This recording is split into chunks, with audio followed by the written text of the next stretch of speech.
Hello, I'm Alexander Jabbari, And I'm Tiffany Yun-Chu Tsai. and we are the co-authors of the article Sinicizing Islam, Translating the Gulistan of Saʿdi in Modern China, which appeared in the International Journal of Islam in Asia. In this article, we explore how the Gulistan, a 13th century Persian text, became, through translation, a core text of a modern Chinese form of Islam in the 20th and 21st centuries. Historically, Persian was an important language of learning for much of the Islamic world, certainly including China. The Gulistan was introduced into Chinese Muslim education in the 16th century and has been read and studied by Chinese Muslims ever since. Now, the Gulistan, of course, is a literary work by the Persian poet Saʿdi from Shiraz. It's a prosometrum, which means it combines poetry and prose, and it consists of didactic anecdotes, which are punctuated by witty verses. And this text was an important text for Persian education everywhere from Bosnia to Bengal and beyond. The Gulistan would have been read by Chinese Muslim communities in the original Persian. But Persian education began to weaken in China in the 1930s under the pressures of nationalism and Islamic modernism. Wang Jingzhai first translated the Gulistan into Chinese in 1947. He was a Hui Muslim scholar who also translated the Quran into Chinese. The Gulistan was translated again in 1958 by Jianfu Shui, who relied on an English translation of the text. The most impactful translation, however, was by Yang Wanbao in 2000. Yang is a religious leader within the Jahriyya Sufi order in Wuzhong, Ningxia province, and one of the first such Muslim religious leaders trained after the Cultural Revolution. He is also president of his local branch of the Islamic Association of China, which is the major institutional mediator between Chinese Muslims and the state. In this article, we focus on translations done by Chinese Muslims, namely Wang Jingzhai and Yang Wanbao. Saadi's Gulistan, like much of pre-modern Persian literature, was rife with scenes of homoeroticism, celebrating the pubescent male youth as the epitome of beauty, and frankly depicting homoerotic desire. Sexual norms in 21st century China differ significantly from those of 13th century Iran, so translating the Gulistan's homoerotic context posed a problem for Yang Wanbao, both as a Chinese patriot and as a Muslim scriptural modernist. Homosexuality and homoeroticism in contemporary China are legal, but textbooks produced by the Ministry of Education depict homosexuality as a mental disorder, and the scriptural modernist approach to Islam similarly disparages homoeroticism. Muslims are often portrayed by Han Chinese as more sensual or more erotic than the dominant group, but the Islamic Association of China is keen to counter these depictions by portraying Chinese Muslims as devoutly religious, morally upright, and faithful to the Chinese nation. This may explain the choices Yang Wanbao made in translating homoerotic scenes in the Gulistan. Comparing Wang Jingzhai's 1947 translation with Yang Wanbao's translation in 2000, we observe that while Wang faithfully reproduced the original text's homoerotic scenarios with few exceptions, Yang's translation disguised any trace of homoeroticism. The fourth story in Gulistan's chapter on love and youth is illustrative. In the original, a young man is desperately in love with a prince. The prince approaches the love-struck youth and attempts to console him, but the lover is so overpowered by this intimacy with his beloved that he dies. Wang's translation accurately portrays the prince as the young man's object of desire and the cause of his melancholy and eventual death from love sickness. Yang, however, significantly modifies the story in his translation. In his rendition, the young man falls in love with a woman and confides in the prince about his love for her. The young man comes to rely on the prince, but at the end of the anecdote, the prince has killed the lover. This modification renders the love depicted as heteroerotic, but it may confuse readers. Without the homoerotic attachment between the lover and the prince, it is unclear why the prince should be responsible for the young man's death.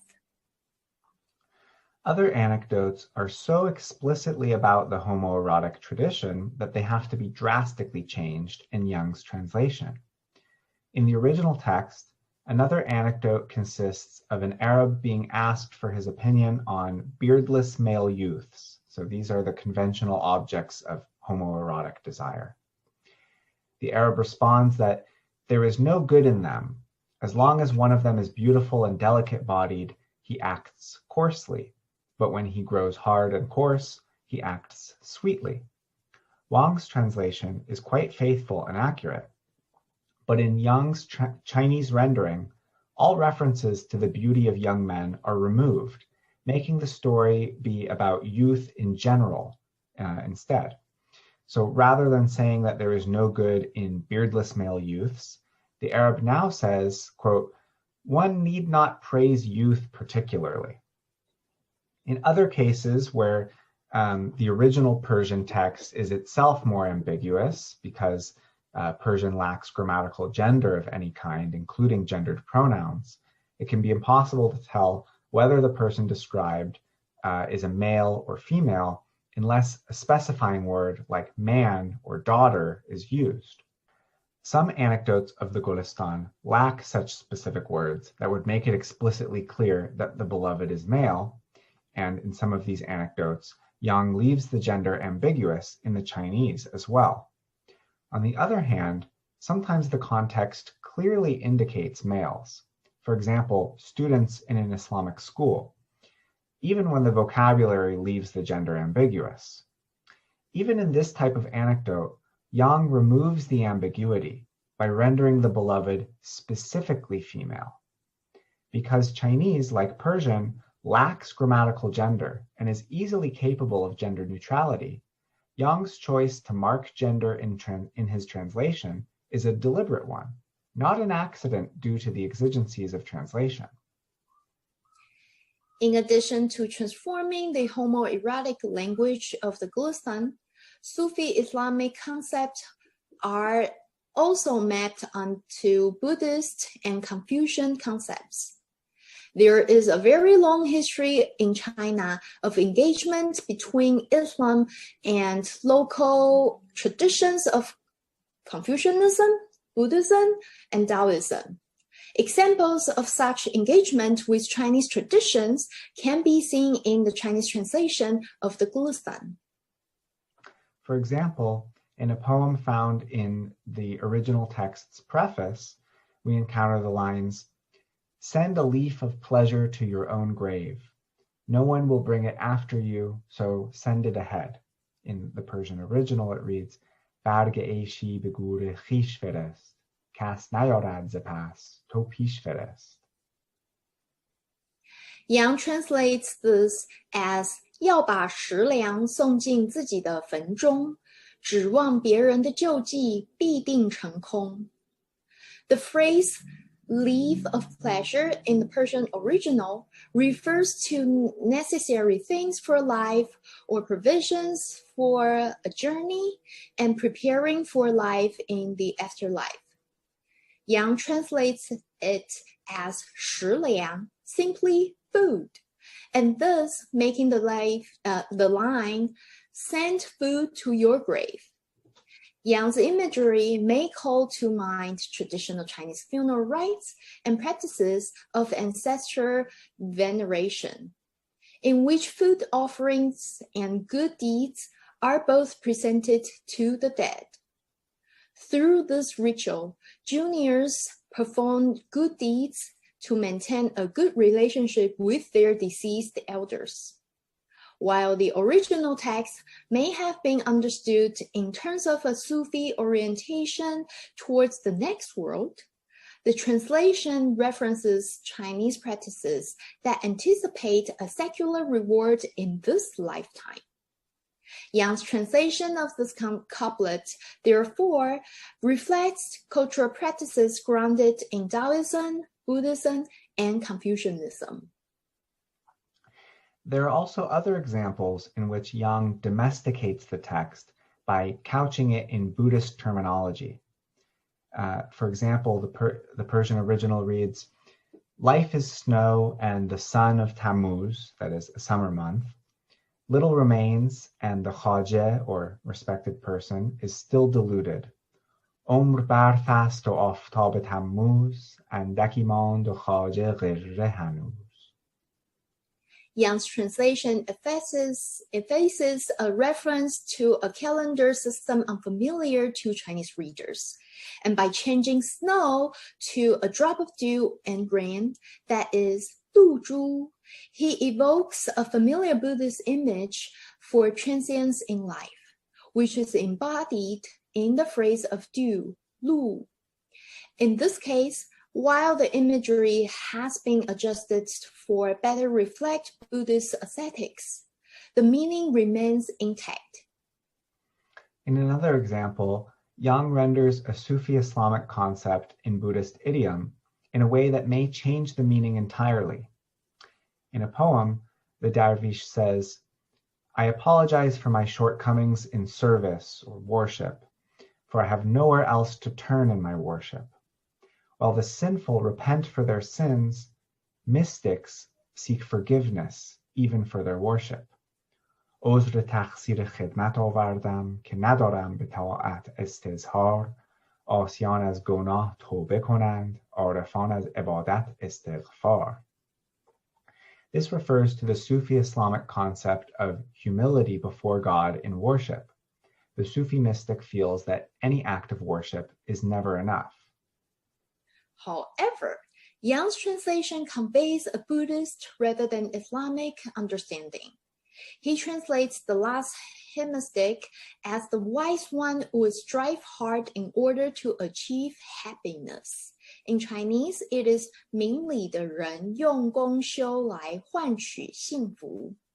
The Sufi Islamic concept of submissive humility in prayer involves humbling oneself before God. However, in Buddhism, the wise Buddhist seeks to eliminate such anxiety of unworthiness, understanding the self to be already perfect as is. Contentment and happiness are found as the fruit of hard work in religious practice. Thus, in Yang's translation, the focus shifts from losing oneself in worship, which is never enough, to finding satisfaction in hard work, more in line with the 21st century Chinese ethos than Saadi's 13th century Sufi milieu. The Sinicized translation thus uses Islam and literature to reify the power of the state. And this adaptation of Sufi concepts to a more Chinese idiom illustrates how Yang's translation establishes a common ground between Jahriyya mysticism and the Islamic Association of China's patriotic piety. It was able to do so in a historically contingent moment. In the 1980s and 1990s, China had relaxed some of its restrictions on Hui Muslims and encouraged them to increase contacts and trade with other Muslim societies of Central and Western Asia. The publication of Yang's Gulistan translation in 2000 came at the end of that period of relative openness, Of course, sadly, as we know, that moment of openness is no longer. This was a brief overview of our article, Sinicizing Islam, Translating the Gulistan of Saʿdi in Modern China. If you're interested, please read the full article in International Journal of Islam in Asia. Thanks for listening. Thank you so much. Allah